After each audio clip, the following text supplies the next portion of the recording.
एक गांव में एक मूर्तिकार रहता था। वह काफी खूबसूरत मूर्तियां बनाया करता था और इस काम से वह अच्छा कमा लेता था। उसे एक बेटा हुआ। उस बच्चे ने बचपन से ही मूर्तियां बनानी शुरू कर दी। बेटा भी बहुत अच्छी मूर्तियां बनाया करता था और बाप अपने बेटे की कामयाबी पर खुश होता था। लेकिन हर बार बेटे की मूर्तियों में कोई ना कोई कमी निकाल दिया करता था। वह कहता था बहुत अच्छा किया है, लेकिन अगली बार इस कमी को दूर करने की कोशिश करना। बेटा भी कोई शिकायत नहीं करता था। वह अपने बाप की सलाह पर अमल करते हुए अपनी मूर्तियों को और बेहतर करता रहा। इस तरह लगातार सुधार की वजह से बेटे की मूर्तियां बाप से भी अच्छी बनने लगी और ऐसा टाइम भी आ गया कि लोग बेटे की मूर्तियों को बहुत पैसा देकर खरीदने लगे, जबकि बाप की मूर्तियां उसकी पहली वाली कीमत पर ही बिकती रही। बाप अब भी बेटे की मूर्तियों में कमियां निकाल ही देता था, लेकिन बेटे को अब ये अच्छा नहीं लगता था और वह बिना मन के उन कमियों का स्वीकार करता था, लेकिन फिर भी अपनी मूर्तियों में सुधार कर ही देता था। एक टाइम ऐसा भी आया कि जब बेटे के सब ने जवाब दे दिया। बाप जब कमियां निकाल रहा था तो बेटा बोला, आप तो ऐसे कहते रहते हैं कि आप जैसे बहुत बड़े मूर्तिकार हैं। अगर आपको इतनी ही समझ होती तो आपकी मूर्तियां कम कीमत में नहीं बिकती। मुझे नहीं लगता कि आपकी सलाह लेने की मुझे जरूरत है। मेरी मूर्तियां परफेक्ट है। अपने बेटे की यह बात सुनी तो उसने बेटे को सलाह देना और उसकी मूर्तियां में कमियां निकालना बंद कर दिया।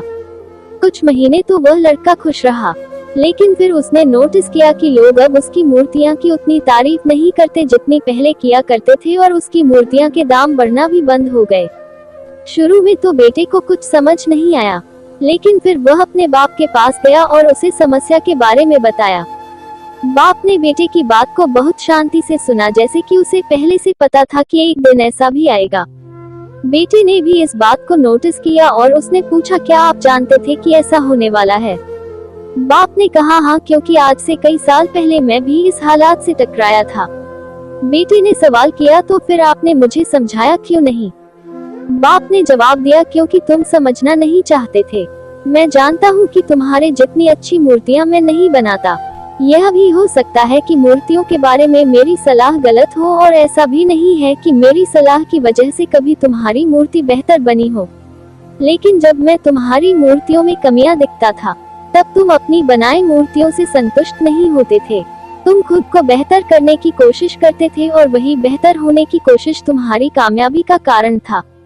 लेकिन जिस दिन तुम अपने काम से संतुष्ट हो गए और तुमने यह भी मान लिया कि अब इससे और बेहतर होने की गुंजाइश ही नहीं है, तुम्हारी उन्नति भी रुक गई और लोग हमेशा तुमसे बेहतर की उम्मीद करते हैं। और यही कारण है कि अब तुम्हारी मूर्तियों के लिए तुम्हारी तारीफ नहीं होती, ना ही उनके लिए तुम्हें ज्यादा पैसे मिलते हैं।